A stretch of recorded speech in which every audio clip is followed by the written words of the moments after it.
Flashback 1 tahun yang lalu, usai kuliah pagi itu, bergegas Kirana keluar kelas. Baru jam 10 pagi, suasana hatinya hari itu sangat tidak baik.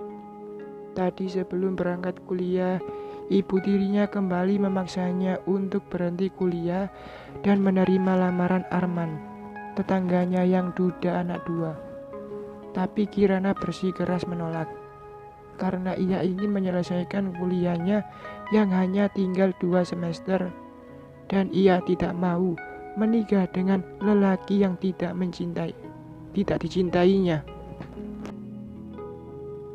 Kalau kamu tetap menolak, silahkan tinggalkan rumah ini. Tak sudi saya tinggal dengan anak yang tidak tahu berterima kasih. Dari kecil saya rawat, sekarang malah membantah. Ibu kandungmu saja tega meninggalkan kamu ketika kamu masih sangat kecil. Saya yang mengasuhmu. Berlinang air mata, Kirana meninggalkan ibunya. Sudah bulat tekadnya untuk meninggalkan rumah itu. Ia harus mencari tempat kos, mungkin dekat-dekat kampus, dan ia akan mencari pekerjaan dekat kampus juga. Sudah cukup penderitaannya tinggal bersama ibu tirinya itu. Sejak SMA, Kirana sudah terbiasa bekerja untuk membiayai sekolah sampai ia kuliah. Karena ibu tirinya tak mau membiayai sekolahnya, apalagi kuliahnya, ia bekerja di toko sembako milik Ibu Arini yang tinggal di luar komplek perumahan mereka. Sejak kecil, Kirana bersahabat dengan Shaina, putri Ibu Arini. Ibu Arini sangat menyayangi Kirana. Beliaulah yang banyak membantu Kirana sampai bisa masuk kuliah di kampus ternama itu. Bu Arini juga menjadi dosen di kampus itu. Karena perdebatan pagi itu, ia sampai telat masuk kuliah. Padahal hari ini sudah peringatan terakhir baginya, agar tidak terlambat lagi masuk kelas. Akibatnya, ia dipermalukan oleh dosennya di depan kelas. Kirana tak mengira kalau pagi itu yang mengajar di kelasnya adalah dosen baru, menggantikan Pak Burhan. Tampan, tapi tidak penting, karena mulutnya pedas mengomeli Kirana, dan matanya tajam menusuk, membuat Kirana mengkeret ketakutan. Pak Burhan sudah berpesan pada saya bahwa ini kesempatan terakhir kamu. Kalau terlambat lagi, tapi karena ini hari pertama saya mengajar, kamu saya maafkan. Tapi setelah ini, jangan harap saya maafkan. Siap-siap, kamu tidak bisa mengikuti ujian semester untuk mata kuliah ini. Kirana melangkah lesu. Nah, kamu jadi pindah hari ini. Ayo aku antar. Rafasa, mahasiswa baru di kelasnya yang baru dikenalnya kemarin, menjajari langkahnya. Kemarin mereka berkenalan. Raf, yang mulai kuliah di kampus itu, saat perkuliahan semester ganjil sudah berjalan beberapa minggu, disarankan oleh dosen untuk belajar pada Kirana, agar tak tertinggal pelajarannya. Gadis cerdas, yang hampir semua nilai mata kuliahnya A. Kemarin mereka berkenalan, entah mengapa bisa langsung akrab. Padahal Raf anaknya sangat pendiam dan introvert. Sedang Kirana, meski dikenal luas oleh warga kampus, tapi jarang bergaul karena ia harus bekerja di luar jam kuliah. Raf menemaninya melamar kerja di kafe di depan kampus. Raf juga menemaninya mencari tempat kos dan membantunya pindah dengan mobil sewanya. Raf pula yang menemaninya menemui Ibu Arini. Kirana izin pamit tak bekerja lagi di toko Bu Arini karena lokasinya cukup jauh dari tempat kos Kirana. Pemuda keren itu tak malu jalan bersama Kirana yang super sederhana.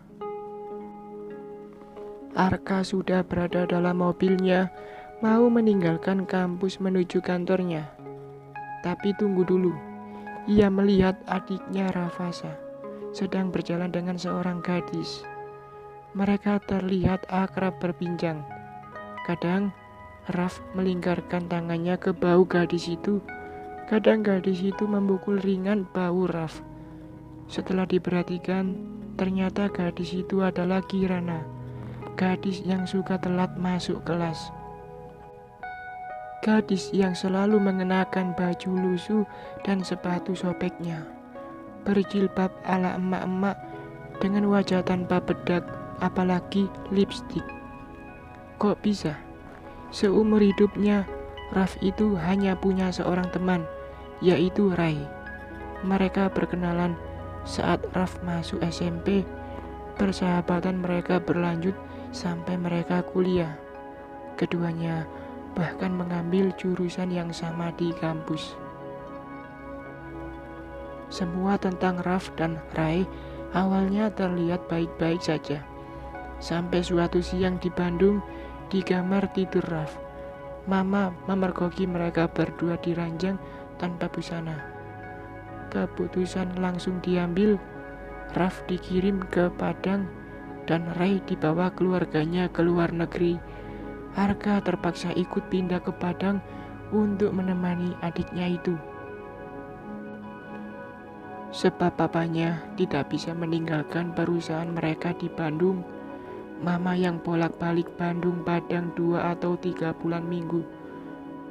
3 minggu sekali, Arka diberi tugas mengurus perusahaan keluarga mereka di Padang, yaitu Alpro, Alfians Property, bagian dari Alfian Group, sambil ia tetap menjalankan profesinya mengajar. Ya, Arka menjadi dosen di kampus tempat Kirana dan Raf kuliah. Seleramu payah, Raf. Masa pacaran sama Kirana? Apa yang menarik dari gadis kujal itu? Tanya Arka suatu kali. Kirana bukan pacarku, Bang. Kami bersahabat. Meski tampilannya sederhana, tapi ia anak yang cerdas dan mandiri. Ia tinggal sendiri dan membiayai sendiri hidupnya. Jangan-jangan ia mendekatimu, ingin memanfaatkanmu karena tahu kamu tajir. Kirana tidak seperti itu, Bang. Ia pernah kesulitan keuangan, tapi selalu menolak bantuanku. Katanya ia tidak suka berhutang, apalagi berhutang budi. Dia pasti pura-pura baik agar kamu tertarik padanya. Tak ada yang bisa menggantikan Rai. Kirana tahu itu. Dia juga belum mau memikirkan pacar, sebab ia ingin menyelesaikan kuliahnya. Untuk itu, ia bekerja keras seorang diri. Kamu bercerita tentang Rai padanya. Arka mengerutkan keningnya. Dia hanya tahu bahwa aku sangat mencintai Rai. Konyol kamu, lupakan Rai. Mending sama Kirana, jelas urusannya. Kirana buat abang aja, ilfil melihatnya. Jangan takabur, casingnya memang sederhana, tapi dalamnya original dan sangat bermutu. Pada akhirnya, ternyata Arkatama betul-betul kepincut pada Kirana. Sejak ia bekerja di kafe Maxima di depan kampus, penampilan Kirana mulai berubah. Pakaiannya terlihat rapi, tak lagi pudar dan gombrang. Sepatunya bukan lagi sneakers butut, tapi flat shoes yang nyaman di kakinya.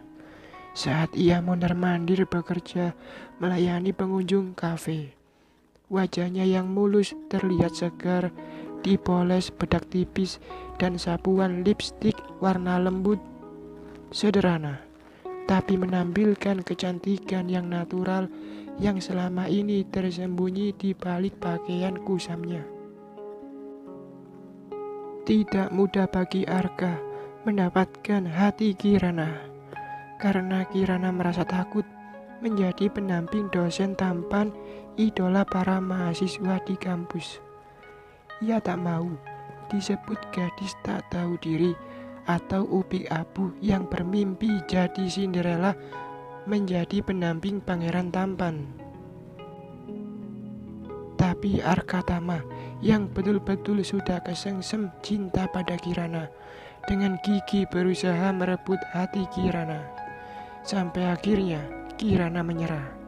Tak lama setelah resmi menjadi kekasih Arka mengajak Kirana bergabung di perusahaannya sambil Kirana menyelesaikan skripsinya menjadi asisten pribadinya. Sebab Arka harus berbagi waktu antara kantor dan kampus. Kirana yang cerdas betul-betul sangat meringankan tugas-tugas Arka dan menjadi suplemen istimewa karena selalu bersama yang tersayang di kantor. Puncak kebahagiaan Kirana Wulan Bastian adalah saat dirinya berada di ruang auditorium kampus mengenakan jubah dan toga, menerima ijazah sarjana S1-nya dengan predikat cum laude. Ayahnya yang hadir sendirian diam-diam duduk di sudut ruangan dengan mata berkaca menyaksikan. Wulan, kita dulu gagal jadi sarjana karena kita memilih menikah walau tak direstui orang tuamu. Lihatlah sekarang, putri kita telah mewujudkan impiannya. Kamu di mana, Wulan? Rindu ini terasa sesak, walau sudah terbilang tahun, walau sudah ada Miranti menggantikanmu. Kamu tak tergantikan, Seruni Wulandari. Arka memeluk Kirana. Selamat ya sayang, kamu yang terbaik di fakultasmu dan terbaik di hatiku. Berkacamata Kirana. Hei, gantian. Bu Firda, Mama Arka meraih Kirana ke dalam pelukannya. Selamat ya nak, atas segala prestasimu. Ingat, sebulan lagi pernikahanmu. Lihat, dosenmu itu sudah gak sabar pingin naik pelaminan. Arka mengacungkan jempolnya mendengar ucapan mamanya.